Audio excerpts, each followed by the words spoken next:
Halo teman-teman, jumpa lagi di channel Bebas. Kali ini saya akan menjelaskan bagian-bagian dari generator atau biasa disebut dengan auxiliary engine ya di atas kapal takbut ya.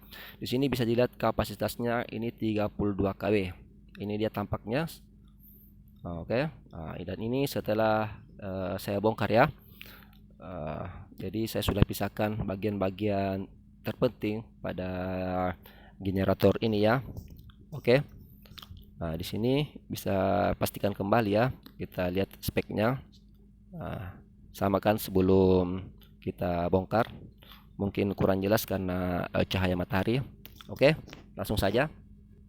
Jadi bagian yang pertama adalah main stator. Ini terdiri dari beberapa lilitan kawat tembaga ya, yang berfungsi untuk menangkap atau memotong medan magnet dari main rotor dan menghasilkan arus AC.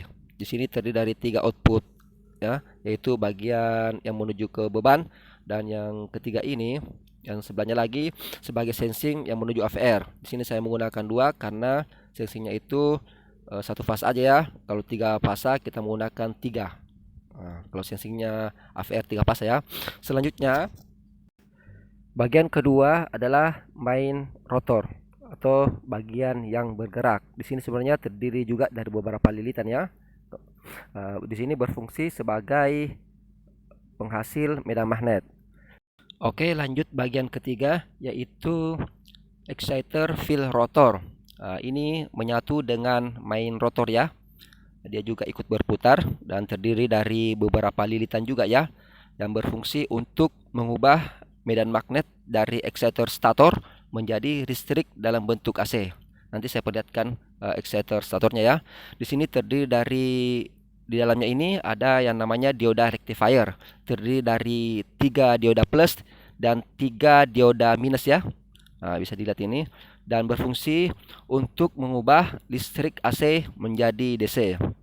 Sebenarnya dalam sini juga terdiri dari namanya varistor yang berfungsi untuk melindungi dioda set dari sentakan atau surge yang diakibatkan oleh perubahan arus yang besar. Oke.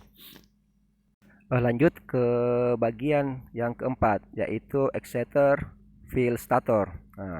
Ini terdapat pada bagian main stator ya, bagian belakangnya.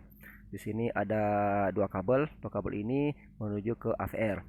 Jadi fungsinya ini adalah sebagai penghasil medan magnet jika mendapat tegangan dari AVR, dan letaknya ini bersejajar dengan exciter rotor ya. Jadi dia akan dipasang di bagian belakang ini ya, dia pakai baut.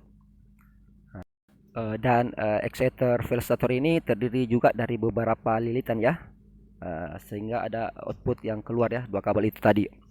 Oke, lanjut ke bagian kelima yaitu AVR. AVR ini berfungsi sebagai untuk menstabilkan tegangan ya, dan ini terdiri dari beberapa kabel ya, yang plus dan minus ini nantinya akan menuju ke exciter stator. Jadi dia akan mengeluarkan arus DC ke exciter stator. Kemudian yang UN itu yang dari main stator tadi ya, kan ada dua kabel, dia itu sebagai sensing.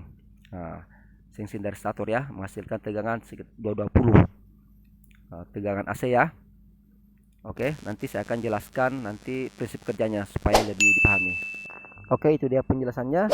Terima kasih sudah menonton. Sampai jumpa di video selanjutnya. Bye bye.